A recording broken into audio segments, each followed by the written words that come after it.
हाँ, यहाँ पर आइए, देखिए बच्चों, ये एक सवाल मैं लेता हूँ आपके सामने, है ना। सैंपल प्रॉब्लम 3 बच्चों दिया हुआ है, ठीक। बच्चों एक बात मैं आपको और बताना चाहता हूँ, साइकिल का जो मैंने आपको केस लिया, ठीक। यहाँ पर आपको हमेशा याद रखना है, साइकिल का केस हो, कार का केस हो, कभी भी वर्क एनर्जी थ्योरम लगाने जा रहे हो तो आपको एक चीज हमेशा ध्यान रखना है, क्या?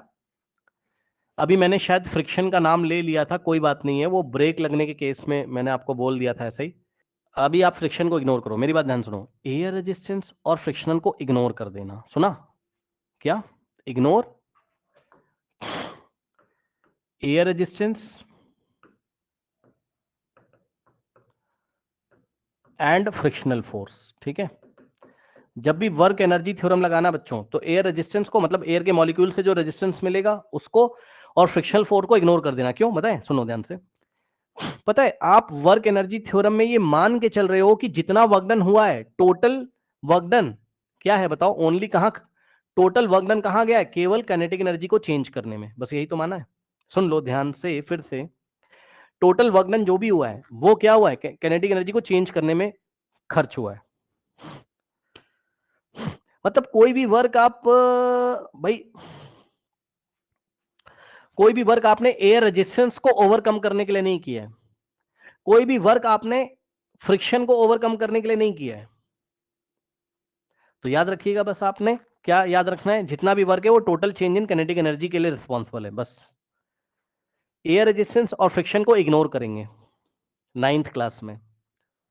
11th में भी 99% क्वेश्चन होंगे जिसमें हम इग्नोर करेंगे, जब आएगा तो देखा जाएगा, अभी छोड़ो।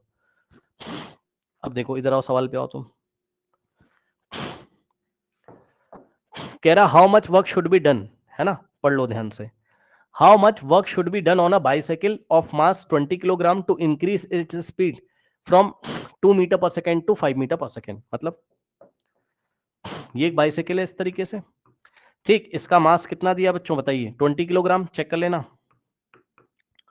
और इसकी स्पीड को 2 मीटर पर सेकेंड से बढ़ाकर 5 मीटर पर सेकेंड लेके जाना है। सुन लो, इसकी स्पीड को 2 मीटर पर सेकेंड से बढ़ा के 5 मीटर पर सेकेंड लेके जाना है। तो इनिशियल स्पीड कितनी है? 2 मीटर पर सेकेंड। ये इनिशियल स्पीड दिया हुआ है, तो v इनिशियल कितना है? 2 मीटर पर सेकेंड, सही है।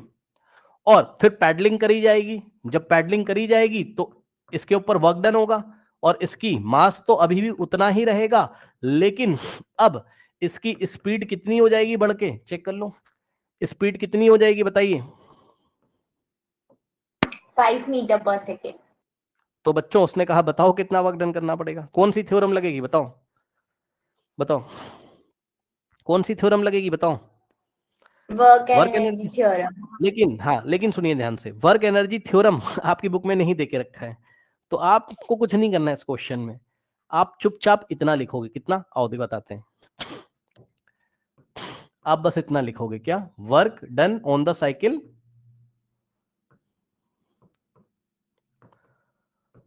Is equals to change in kinetic energy. सुना? बस इतना लिखोगे, क्या? Work done on the cycle is equals to change in kinetic energy, ठीक, बस हो गया। तो यहां से क्या होगा? Work is equals to work done on the cycle को मैंने W से दिखाया है, चेंज इन काइनेटिक एनर्जी को कैसे दिखाओगे? काइनेटिक एनर्जी कौन सी? फाइनल माइनस काइनेटिक एनर्जी कौन सी? इनिशियल। बस अब निकाल लीजिए और यहां वैल्यू रख दीजिए, क्या दिक्कत है? तो काइनेटिक एनर्जी इनिशियल निकाली आपने यहां, हाफ m v इनिशियल का स्क्वायर, हाफ m कितना है?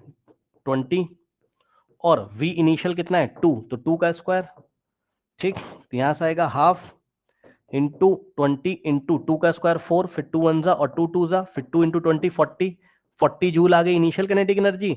और फाइनल काइनेटिक एनर्जी निकाल लीजिए बच्चों।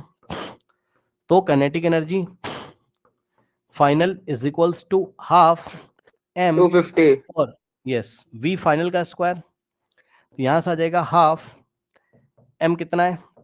20 इंटू v फाइनल मीन्स 5 का स्क्वायर, तो 5 इंटू 5, 2 1 जा और 2 10 जा, 5 5 जा 25, 25 इंटू 10 250 जूल्स, ठीक। अब कुछ नहीं करना है, वैल्यू रख दो, आंसर आ जाएगा। क्या दिक्कत है बताओ? Work done on the cycle is equal to case 210 final, joules.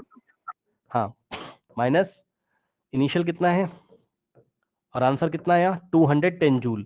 तो इसका मतलब साइकिल के ऊपर कितना वर्क डन किया होगा आपने? 210 जूल का। हाँ, यस सर, तभी तो उसकी किनेटिक एनर्जी 40 जूल से बढ़ के कितनी हो गई? 250। जो 210 जूल वर्क किया है भाई, उसने ही तो उसको एक्स्ट्रा किनेटिक एनर्जी दी है। 40 तो पहले से ही था उसके पास, और 40 में 210 ऐड करोगे तो 250 आ जाएगा। सारा का सारा वर्क डन कहां गया है? काइनेटिक एनर्जी को चेंज करने में। कोई भी वर्क डन एयर रेजिस्टेंस से लड़ाई करने में खर्च नहीं हुआ है, कोई भी वर्क डन फ्रिक्शनल फोर्स के अगेंस्ट नहीं लगा हुआ है। ऐसा हमने वर्क एनर्जी थ्योरम में माना हुआ है। तो इसलिए बुक में क्या लिखा उसने? Ignore the air resistance and frictional force.